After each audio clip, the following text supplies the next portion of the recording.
Hi welcome दोस्तों, आपका बहुत बहुत स्वागत है हमारे इस वीडियो में। दोस्तों आज के हमारे इस वीडियो का टॉपिक है what is end to end recruitment in 2014। 2024 में एंड टू एंड रिक्रूटमेंट क्या होता है। इस वीडियो पे हम काफी डिटेल में बात करेंगे। दोस्तों अगर आप एक फ्रेशर कैंडिडेट है या आप एक रिक्रूटर बनने की सोच रहे हैं तो ये वीडियो आपके लिए काफी काफी इंपॉर्टेंट होने वाला है। इस वीडियो में हम काफी डिटेल से बात करने वाले हैं एंड टू एंड रिक्रूटमेंट क्या होता है। दोस्तों एंड टू एंड रिक्रूटमेंट को समझने के लिए हम एक आईटी कंपनी का एग्जांपल लेते हैं। मान लीजिए कोई एक्स वाई जेड एक आईटी कंपनी है, उसके किसी भी डिपार्टमेंट में कोई जॉब ओपनिंग है। ओके, मान लीजिए वो जॉब ओपनिंग जावा डेवलपर की है। तो सबसे पहले दोस्तों हम समझेंगे कि एंड टू एंड रिक्रूटमेंट क्या होता है, इसकी स्टार्टिंग फेज क्या होती है। मान लीजिए किसी भी आईटी कंपनी में कोई जावा डेवलपर की जॉब है। तो सबसे पहले जिस भी डिपार्टमेंट में कोई जॉब ओपनिंग है तो उस डिपार्टमेंट के हेड से हम एक एचआर रिक्रूटर समझेगा या कोई भी एचआर जनरलिस्ट है या एचआर एग्जीक्यूटिव है, वो हायरिंग मैनेजर जो भी डिपार्टमेंट हेड है वो उनकी रिक्वायरमेंट को समझने की कोशिश करेगा कि उनके डिपार्टमेंट में जो भी रिक्वायरमेंट है, जो भी जॉब ओपनिंग है उसकी क्या रिक्वायरमेंट है। मान लीजिए कोई जावा डेवलपर की रिक्वायरमेंट है तो जावा डेवलपर के पास कितना एक्सपीरियंस होना चाहिए, कि क्या एजुकेशन बैकग्राउंड होना चाहिए, या फिर कौन कौन सी स्किल्स का या टेक्निकल स्किल्स का नॉलेज होना चाहिए, या सॉफ्ट स्किल्स कौन सी होनी चाहिए। ओके, ये सबसे पहले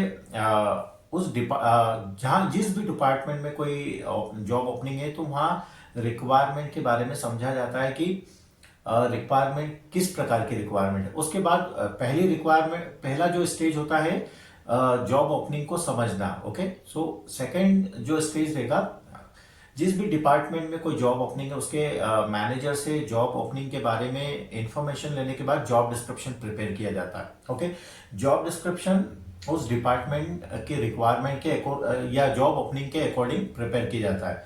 मान लीजिए किसी भी डिपार्टमेंट में जावा डेवलपर की जॉब ओपनिंग है और उस डिपार्टमेंट के लिए कोई भी 10 साल के एक्सपीरियंस जावा डेवलपर की रिक्वायरमेंट है, और जो भी कुछ टेक्निकल स्किल्स जैसे Spring, Hibernate, Struts, IntelliJ and 10 year experience.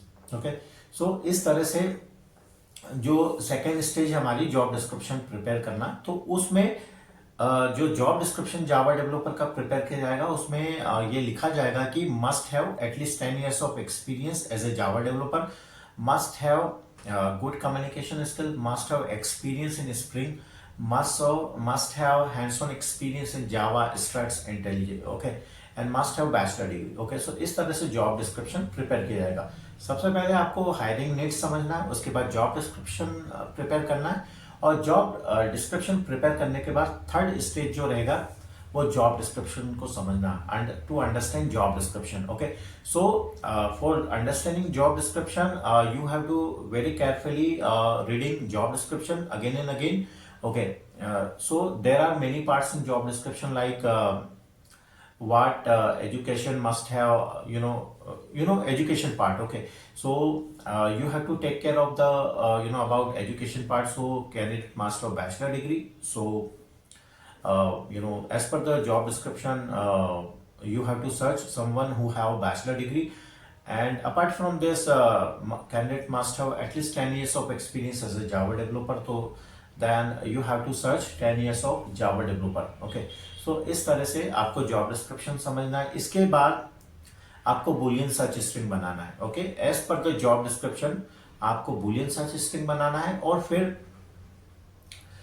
Boolean search string बनाने के बाद आपको या तो जॉब साइट से डिफरेंट जॉब साइट जैसे कि career builder, dice, monster, Indeed, नौकरी या लिंक्डइन, ओके, या कोई भी एटीएस जॉब, डिवा जॉब, बीटे, बुलहॉन, सीपाल, इनसे आपको जो भी जॉब आपने बुलियन सर्च स्ट्रिंग बनाई है वो उसमें पुट करके कैंडिडेट के रेज्यूमे को आपको सोर्स करना है। ओके, जब भी किसी अकॉर्डिंग टू जॉब डिस्क्रिप्शन जब आप कोई बुलियन सर्च स्ट्रिंग बना के कैंडिडेट के रेज्यूमे को सर्च करते हैं तो उसे सोर्सिंग कहा जाता है। जैसे ही आप रेज्यूमे सोर्स करेंगे तो आपके पास कई सारे रेज्यूमे होंगे। उन रेज्यूमे को वन बाय वन आपको स्क्रीन करना है, मतलब आपको देखना है कि उसमें से कौन सा रेज्यूमे जॉब डिस्क्रिप्शन के अकॉर्डिंग है।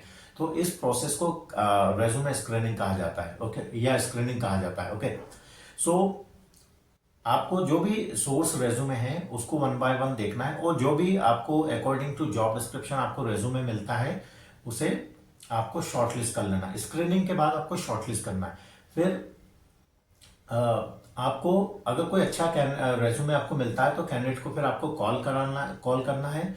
और सबसे पहले जब आप कैंडिडेट को कॉल करेंगे तो आपके पास कॉलिंग स्क्रिप्ट का नॉलेज होना चाहिए कि जब आप किसी कैंडिडेट को कॉल कर रहे हैं तो आपको कैसे कैंडिडेट से कम्युनिकेट करना है। ओके, आपको अपने आप को कैसे इंट्रोड्यूस करना है, आपको कैंडिडेट जॉब ओपनिंग, आपको कंपनी के बारे में कैसे इंफॉर्मेशन देना है, आपको जॉब ओपनिंग की कैसे इंफॉर्मेशन देना है, आपको कैसे कैंडिडेट को कन्विंस करना है, रेट कैसे आप नेगोशिएट कर सकते हैं। ओके, सो सबसे पहले आपको कैंडिडेट को कॉल करना है, फिर आपको अपने आप को इंट्रोड्यूस करना है, फिर आपको जो भी जॉब ओपनिंग है उसके बारे में कैंडिडेट को बताना है, और कैंडिडेट को बताने के बाद फिर आपको कैंडिडेट की स्क्रीनिंग लेना है। सबसे पहले आपने रेज्यूमे स्क्रीनिंग तो कर ली थी पहले, एज पर द जॉब डिस्क्रिप्शन आपने कैंडिडेट के रेज्यूमे को देखा था, तो आपको लगा कि दिस रेज्यूमे इज गुड, तो आप उसके बाद आपने कैंडिडेट को कॉल किया। फिर आपको कैंडिडेट से वेरीफाई करना है कि जो कैंडिडेट ने अपने रेज्यूमे में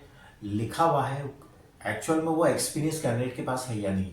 आपको पूछना है how many years of experience do you have as a Java developer, what is your experience in spring, okay, and what is your highest company education, and where do you live, okay, and tell me yourself, and tell me what are the, if candidate is working presently, then you have to ask what are the your roles and responsibility in present project, can you brief me, can you tell me। so आपको ऐसा बोलना है। तो फिर जो candidate answer जो भी जो कैंडिडेट है वो आंसर करता है तो उसको आपको ध्यान से सुनना है। ओके, सो उसमें आपको कैंडिडेट का चेक करना है कि कैंडिडेट पूरी इन्फॉर्मेशन दे रहा है या नहीं दे रहा है। ओके, सो कैंडिडेट का जो आंसर है वो ब्रीफ होना चाहिए, डिटेल होना चाहिए।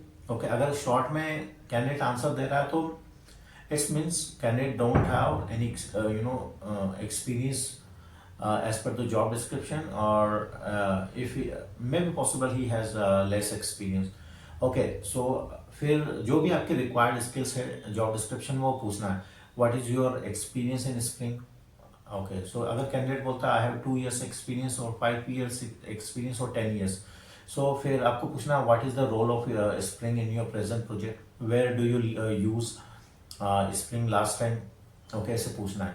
And you mention you have good experience as per your resume in Amazon Web Services, so what is the role of Amazon Web Services in your present project, okay, what type of Amazon Web Services you used so far।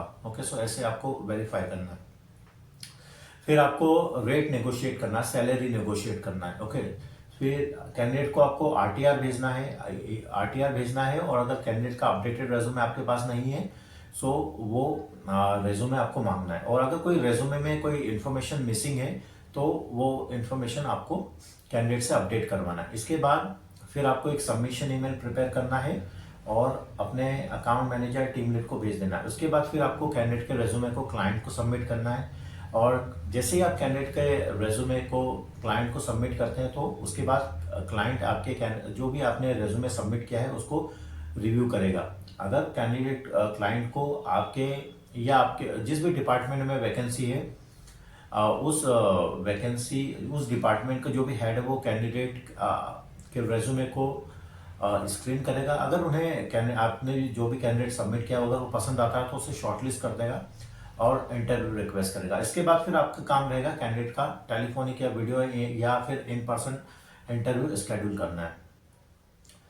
अगर सबसे पहला जो interview होगा वो telephonic होगा, और अगर candidate telephonic interview clear करता है तो उसके बाद अगर आपके इंटरनल कोई जॉब ओपनिंग है तो फिर उसको कैंडिडेट को मे be possible in person interview के लिए बुलाया जा सकता है, तो फिर आपको इन पर्सन इंटरव्यू स्केड्यूल करना है।